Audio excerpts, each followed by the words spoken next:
తెలంగాణ రాష్ట్ర ప్రభుత్వం తరఫున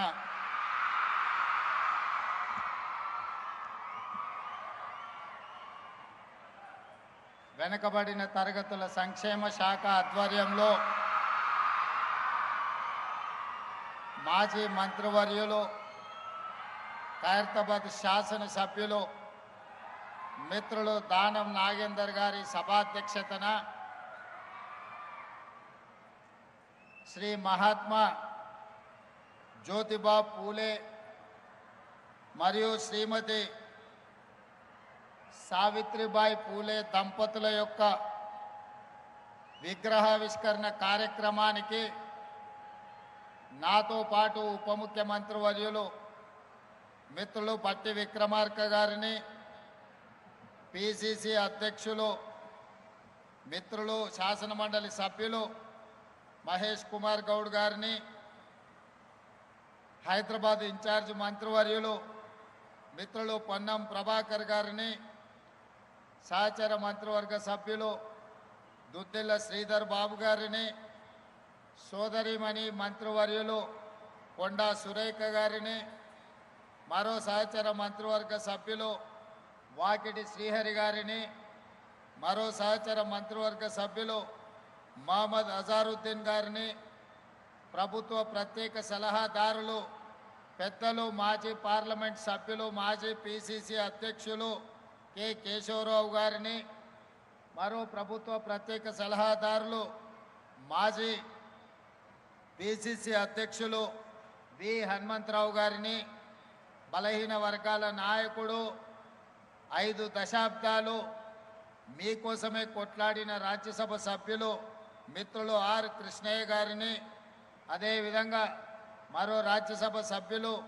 యువమిత్రులు అనిల్ కుమార్ యాదవ్ గారిని, అదేవిధంగా పార్లమెంట్ సభ్యులు సురేష్ షెట్కర్ గారిని, ఆది శ్రీనివాస్ గారిని, నవీన్ యాదవ్ గారిని, మిత్రులు రాజ్ ఠాకూర్ గారిని, అదేవిధంగా శాసనసభ్యులు ఈర్లపల్లి శంకర్ గారిని, మరో శాసనసభ్యులు మిత్రులు ప్రకాష్ గౌడ్ గారిని, అదేవిధంగా శాసనసభ్యులు మందుల సామ్యుల్ గారిని, మహిళా కమిషన్ చైర్పర్సన్ మాజీ మేయర్ గద్వాల విజయలక్ష్మి గారిని, బీసీ కమిషన్ చైర్మన్ పెద్దలు నిరంజన్ గారిని, అదేవిధంగా మాజీ పార్లమెంట్ సభ్యులు సోదరులు అంజన్ కుమార్ యాదవ్ గారిని, మరో మిత్రుడు బలహీన వర్గాల గొంతుగా జాజుల శ్రీనివాస్ గౌడ్ గారిని,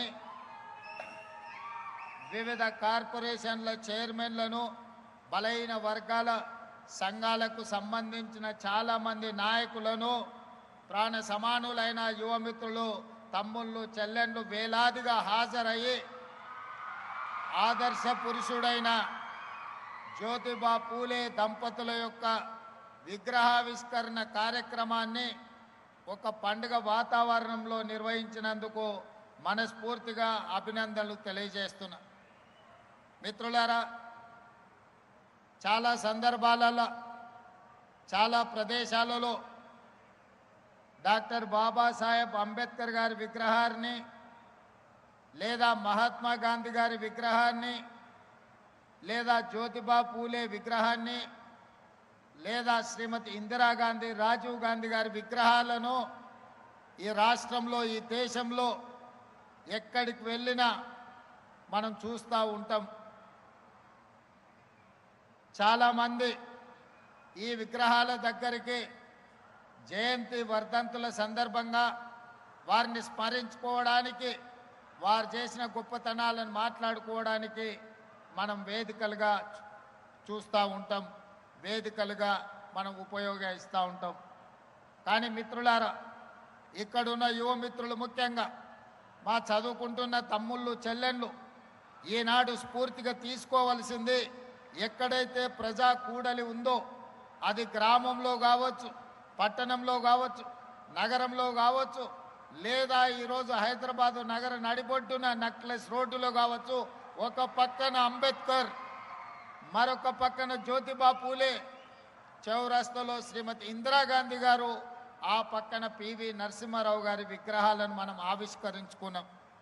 ఈ విగ్రహాలు అన్నీ వర్ధంతులు జయంతులు జరుపుకోవడానికే కాదు, మనం ఈ ప్రాంతం గుండా ఎప్పుడు ప్రయాణించినా ఈ గొప్ప వ్యక్తుల యొక్క త్యాగాలను వారి యొక్క స్ఫూర్తిని పొంది ఆ స్ఫూర్తితో మనం విద్యలో రాణించాలి, సామాజిక చైతన్యంతో వ్యవహరించాలి, సమాజ అభివృద్ధి కోసం పాటుపడడానికి వీళ్ళ స్ఫూర్తిని తీసుకోవడానికి ఈనాడు ఇక్కడ వీళ్ళ విగ్రహావిష్కరణలు మనం ఏర్పాటు చేసుకోవడం జరిగింది.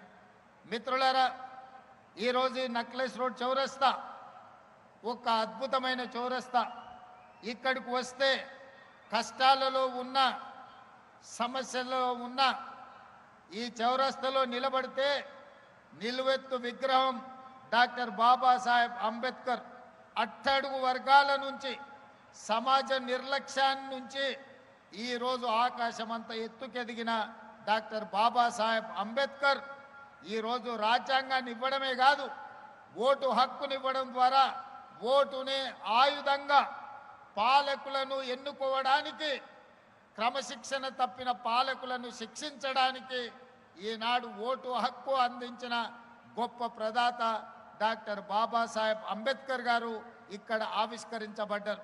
అదేవిధంగా సమాజంలో అంటరానితనం, ఆకలి కేకలు, నిరక్షరాస్యత, మూఢనమ్మకాలు, ఆనాటి కాలంలో అసలు చదువు అనేదే అందని సమయం, మహిళా చదువు అనేది ఆలోచనకు ఊహకు కూడా అందని సందర్భం.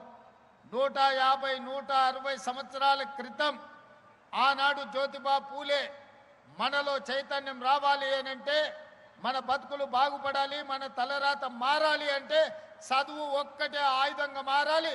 చదువుకున్న వాడు ఆదర్శ పురుషుడుగా రాణిస్తాడు, ఆదర్శ మహిళగా రాణిస్తారని గుర్తించి 150, 160 సంవత్సరాల క్రితం తను చదువుకోవడమే కాదు, తన సతీమణిని కూడా చదివించడం ద్వారా మహిళకు చదువు ఎంత ముఖ్యమో జ్యోతిబా పూలే మనకు ఒక ఆదర్శప్రాయుడుగా నిలబడ్డాడు.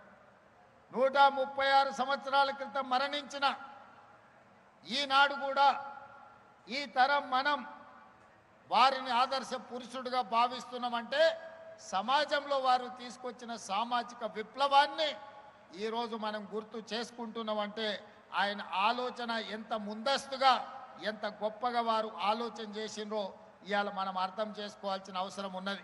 అందుకే మిత్రులారా, ఆనాడు జ్యోతిబా పూలే చెప్పిందే 136 సంవత్సరాల తర్వాత ఈరోజు ప్రజాపాలనలో, ఇందిరమ్మ రాజ్యంలో మేము అదే విధానాన్ని, అదే ఆలోచనని ఈరోజు కొనసాగిస్తున్నాం.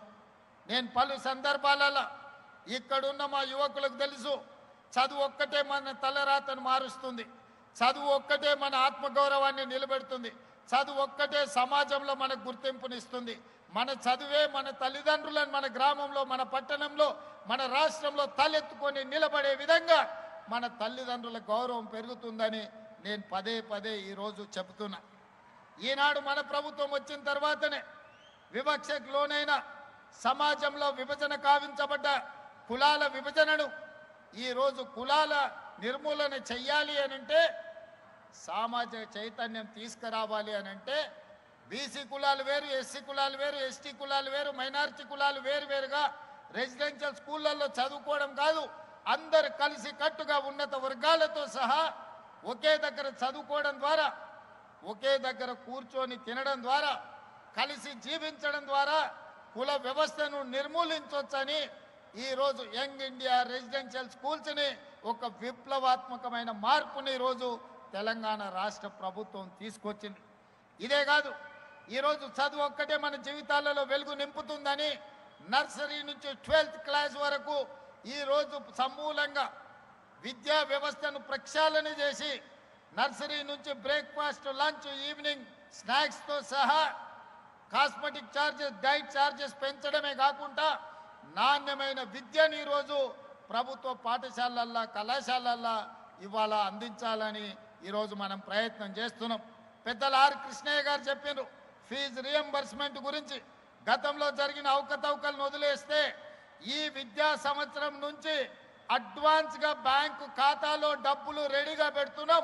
ప్రతి సంవత్సరం 2,400 కోట్ల రూపాయల ఫీజు రియంబర్స్మెంట్ అడగకుండానే మీ ఖాతాలలో వేసి ఎవరి దగ్గర మీరు చెయ్యి చాచాల్సిన అవసరం లేదు.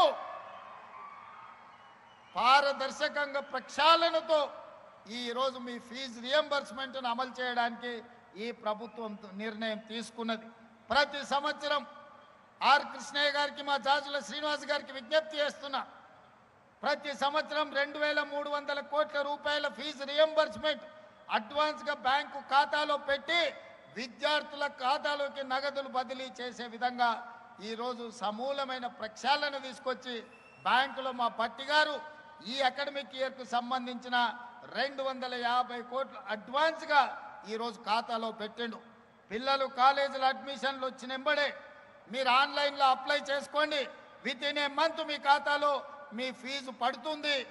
ఎవరు కలత చెందాల్సిన, ఎవరు చింతించాల్సిన అవసరం లేదు. ఎవరి దగ్గరికి మీరు వెళ్ళాల్సిన అవసరం లేదు. ఇక భవిష్యత్తులో ఏ కాలేజీ కూడా మీరు ఫీజులు కట్టలేదని మీ సర్టిఫికెట్లు ఇవ్వమనే అవకాశం ఏ యాజమాన్యానికి ఇవ్వము. ఈ సంవత్సరం నుంచి ప్రతి రూపాయి అడగకంటే ముందే మీ ఖాతాలో వేస్తాం. మీ ఫీజు రియంబర్స్మెంట్ను సంపూర్ణంగా అందిస్తామని చెప్పి తెలంగాణ రాష్ట్ర ముఖ్యమంత్రిగా మీకు విజ్ఞప్తి చేస్తున్నా. మిత్రులారా, నా సూచన ఒక్కటే, నా యువ మిత్రులతో నా ఆలోచన పంచుకునేది ఒక్కటే. ఒకప్పుడు ఇంజనీరింగ్ సర్టిఫికెట్ ఉంటే ఉద్యోగం వచ్చేది. ఒకప్పుడు డాక్టర్ సర్టిఫికెట్ ఉంటే మిమ్మల్ని పిలిచి పిల్లనిచ్చేటోళ్ళు, పిలిచి ఉద్యోగం ఇచ్చేటోళ్ళు. కానీ ఇవాళ డాక్టర్, ఇంజనీరింగ్ సర్టిఫికెట్ ఉంటే సరిపోవడం లేదు.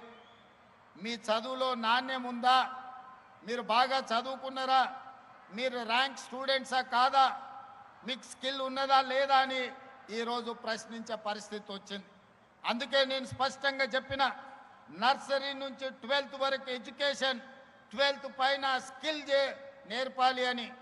సాంకేతిక నైపుణ్యం ఉన్న వాళ్ళకి ఈ ప్రపంచం ఎర్ర తివాచితో స్వాగతం పలుకుతుంది. కేవలం సర్టిఫికెటే ఉంటే ఉద్యోగం వస్తుందో రాదో నేను చెప్పలేను. అందుకే మీరు భాషా పరిజ్ఞానమైన, విద్యకు సంబంధించిన అవగాహన అయినా నర్సరీ నుంచి 12th క్లాస్ వరకు మీరు విద్య నేర్చుకోండి.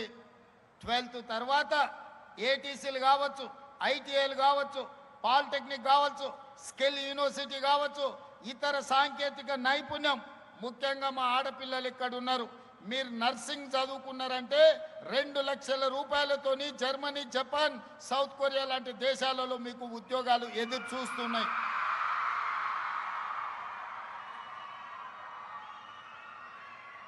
డాక్టర్లు, లాయర్లు, ఇంజనీర్లతో పాటు సాంకేతిక నైపుణ్యాన్ని నేర్చుకోండి.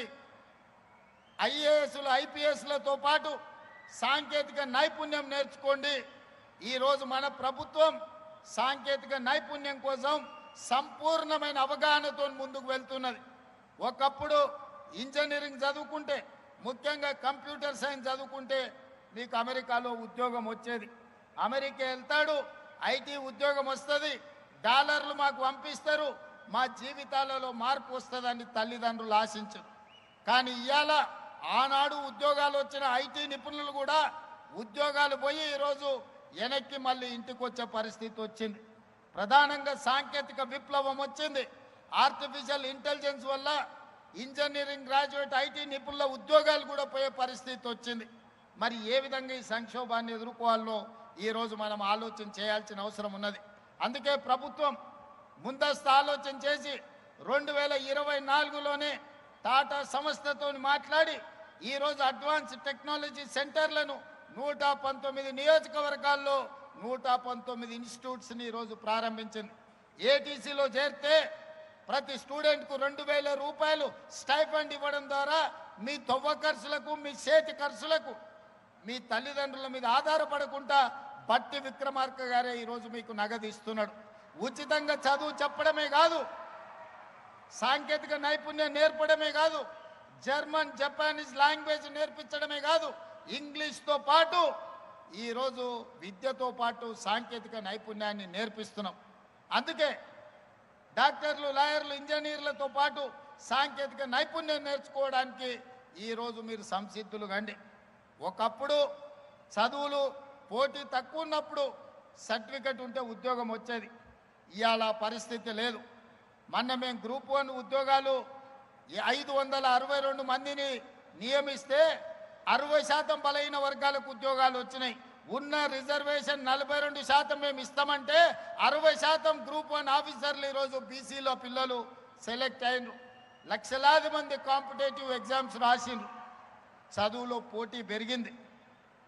ఒకప్పుడు నేను చదువుకునేటప్పుడు, పెద్దలు కేశవరావు గారు చదువుకునేటప్పుడు అయితే మనం పుట్టనే లేదు. మా అప్పుడు ఫస్ట్ క్లాస్ వస్తే జిల్లా గుర్తుపట్టేది. అరే ఆ పిల్లగాడు ఫస్ట్ క్లాస్ వచ్చిండా అని. ఏడికి పోయినా అతన్ని పెద్దగా చూసేటోళ్ళు. ఇవాళ ఫస్ట్ క్లాస్ కాదు, 100కి 100 మార్కులు వచ్చేటోళ్ళు 1,00,000 మంది వెళ్తారు. 10థ్లోనో ఇంటర్మీడియట్లోనో. ఈరోజు ఆయన ఫస్ట్ క్లాస్ కేళ్ళ మీద లెక్క పెట్టేటోళ్ళు పాస్ అయ్యేటోళ్ళు. సెకండ్ క్లాస్లో కొద్దిమంది. మాలాకొట్టోళ్ళం రిజల్ట్ చూడాలంటే థర్డ్ క్లాస్లో ఫస్ట్ మా హాల్ టికెట్ నెంబర్ ఎత్తుకునేది పాస్ అయినమా లేదా అని. కానీ ఇవాళ 100కి 100, 100కి 99 మార్కులు వచ్చేటోళ్ళే 90% పిల్లలు ఉన్నారు. చదువులు అంత పోటీ పెరిగింది. మరి అంత పోటీ పెరిగినప్పుడు ఉద్యోగాలలో పోటీ పెరగదా? మీ క్లాసులలో మీ మార్కులే చూసుకుంటారు కదా, నేను చెప్పాల్సిన పని లేదు.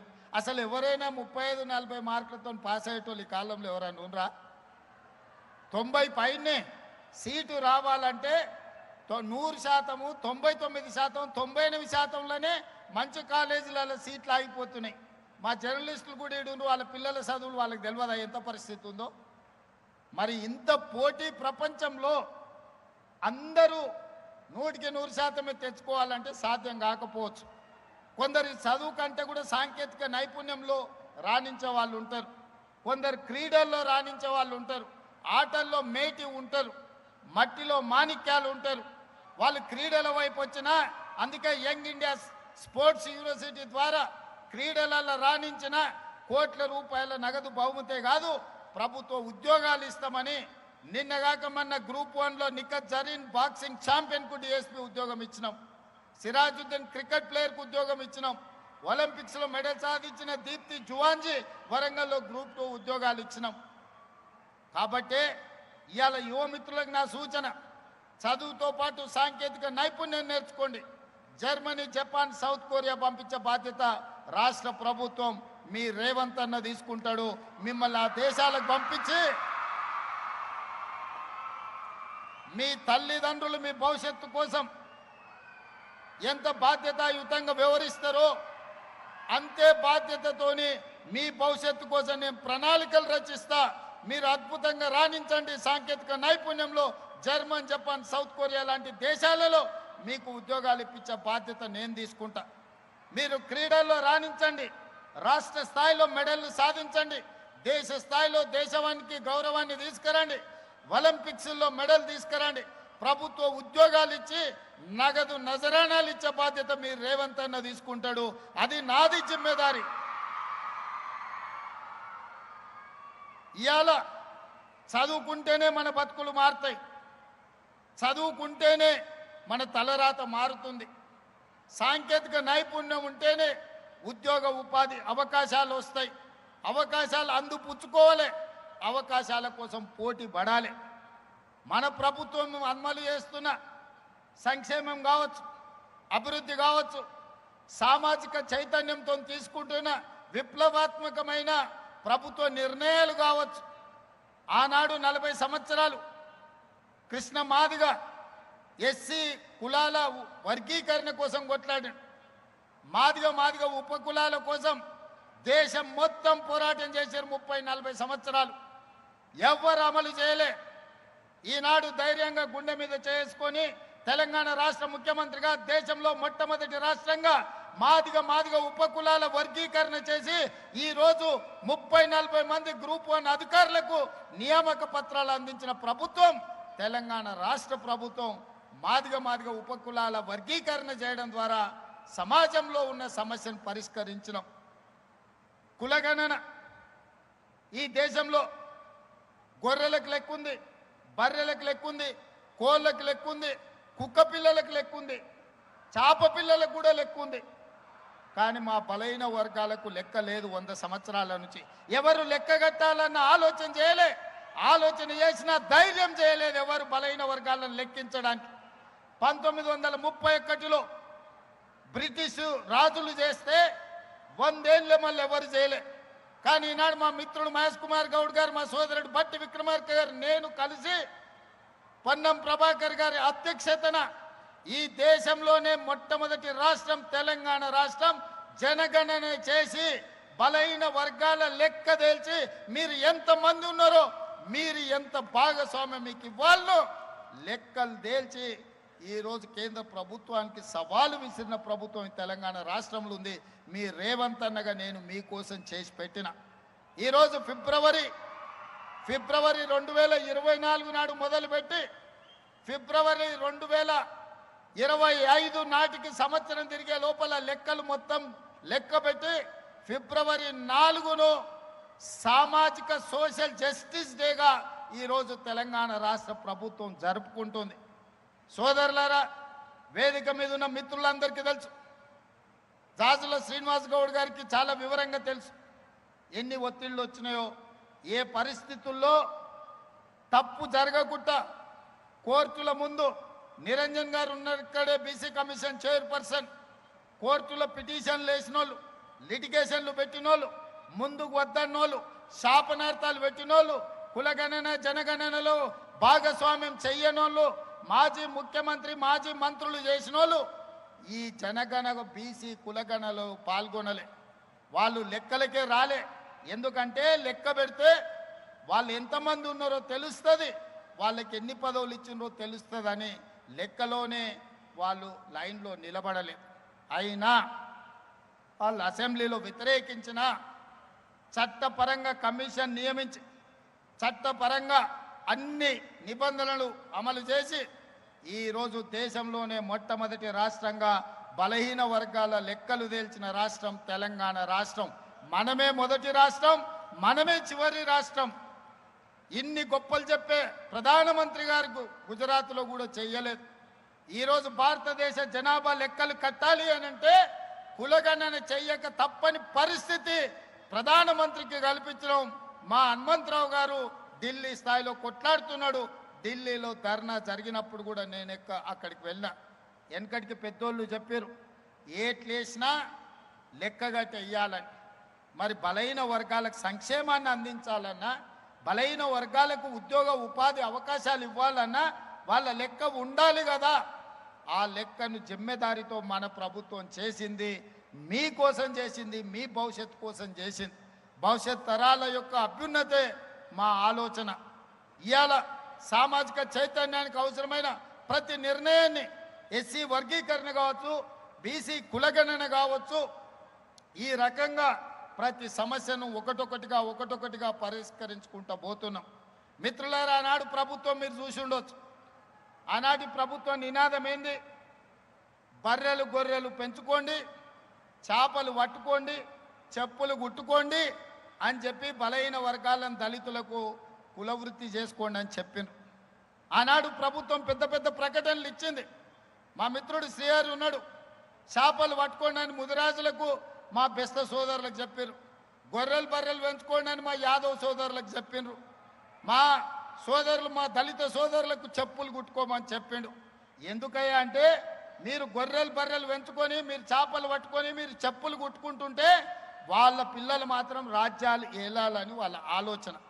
మీరు చదువుకుంటే, మీరు డాక్టర్లు ఇంజనీర్లు అయితే, మీరు ఐఏఎస్లు ఐపీఎస్లు అయితే రాజ్యాధికారంలో మీరు భాగం అడుగుతారు. కాబట్టి మీరు చదువుకోవద్దన్న ఆలోచనతోని గొర్రెలు బర్రెలు చేపలు చెప్పులు కుట్టుకోండి అని ఆనాటి పాలకులు చెప్తే మీ సోదరుడు రేవంత్ అన్న చెప్పిండు. మన ముత్తాతల నుంచి అదే పని చేసి, మన తాతలు అదే చేసి, మన తల్లిదండ్రులు కూడా చెప్పులు కుట్టో గొర్రెలు బర్రెలను కాసుకోనో మనల్ని బడికి పంపించారు చదువుకోమని. ఇప్పుడు కూడా మన తరం చెప్పులు కుట్టుకోవాల్సిందేనా? ఇప్పుడు కూడా గొర్రెలు బర్రెలను పెంచుకోవాల్సిందేనా? చేప పిల్లల్ని పట్టుకోవాల్సిందేనా? మనలో మార్పు రావద్దా? ఈ సమాజంలో మనం డాక్టర్లు కావద్దా? ఈ సమాజంలో లాయర్లు ఇంజనీర్లు కావద్దా? ఈ సమాజంలో ఐఏఎస్లు ఐపీఎస్లు కావద్దా?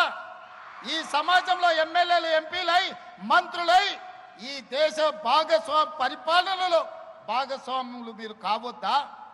అందుకే ఇవన్నీ జరగాలి అని అంటే మీరు చదువుకోవాలి. చదువు ఒక్కటే మీ తలరాతను మారుస్తుంది. మీ చదువు ఒక్కటే ఈ తెలంగాణ రాష్ట్రాన్ని అభివృద్ధి పదం వైపు నడిపిస్తుంది.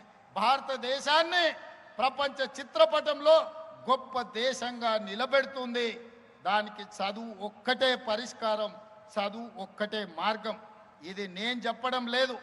ఈనాడు విగ్రహాలు ఆవిష్కరించుకున్న జ్యోతిబా పూలే ఈరోజు సావిత్రిబాయి పూలే 150 ఏండ్ల కింద చదువు ఒక్కటే మన తలరాతను మారుస్తుందని చెప్పారు. అందుకే ఈడికి వచ్చిన వాళ్ళు జ్యోతిబా పూలేకు దండం పెట్టుకొని వారు ఇచ్చిన స్ఫూర్తిని ఆదర్శంగా తీసుకొని వారి ఆలోచనలకు అనుగుణంగా ఇక్కడున్న మా చెల్లెళ్ళు మా తమ్ముళ్ళు డాక్టర్లు, లాయర్లు, ఇంజనీర్లు, ఐఏఎస్లు, ఐపీఎస్లు కావాలి, ప్రజాప్రతినిధులై చట్టసభలకు రావాలి. మీకు అవసరమైన అన్ని వసతులు ఏర్పాటు చేసే బాధ్యత నాది. మీకు నాణ్యమైన విద్యను అందించే బాధ్యత నాది. ఈరోజు విద్య చేరింది గ్రామాలకు, కానీ నాణ్యమైన విద్య లేదు. ఈరోజు ఆహారం అందుబాటులో ఉంది, కానీ పౌష్టిక ఆహారం అందుబాటులో లేదు. అందుకే నాణ్యమైన విద్యను, పౌష్టిక ఆహారాన్ని మీకు అందించే బాధ్యత నాది. మీ తల్లిదండ్రులకు మీరు భారం కావాల్సిన పని లేదు. మీ సోదరుడు రేవంత్ అన్న ఇక్కడ ఉన్నాడు. మీ తల్లిదండ్రులకు భారం కాకుండా మీ బంగారు భవిష్యత్తు కోసం అహర్నిశలు రోజుకు 18 గంటలు మీకోసం పనిచేస్తా. నాకు వయసు ఉంది, ఓపిక ఉంది. కేశవరావు గారు లాంటి అనుభవజ్ఞుల సలహాలు నాకున్నాయి. కష్టపడి పనిచేయడానికి మిత్రులుగా పొన్నం ప్రభాకర్, మహేష్ గౌడ్, భట్టి విక్రమార్క గారు సహచరులుగా ఉన్నారు. ఇంత మంచి అవకాశం మళ్ళీ రాదు. ఇలాంటి మీరు కోరుకున్న ప్రభుత్వం ఇప్పట్లో మళ్ళీ రాదు. దీన్ని కొనసాగించండి. మీ ఉజ్వల భవిష్యత్తుకు పనిచేసే అవకాశం మాకు లభించింది. ఈ అవకాశాన్ని ఉపయోగించుకొని మీ బంగారు భవిష్యత్తుకు బాటలు వేసే బాధ్యత ఈ ప్రభుత్వం తీసుకుంటుంది. ఈ కార్యక్రమానికి విచ్చేసిన సోదరి సోదరిమణులందరూ, ముఖ్యంగా విద్యార్థులందరినీ మనస్ఫూర్తిగా అభినందిస్తున్నారు.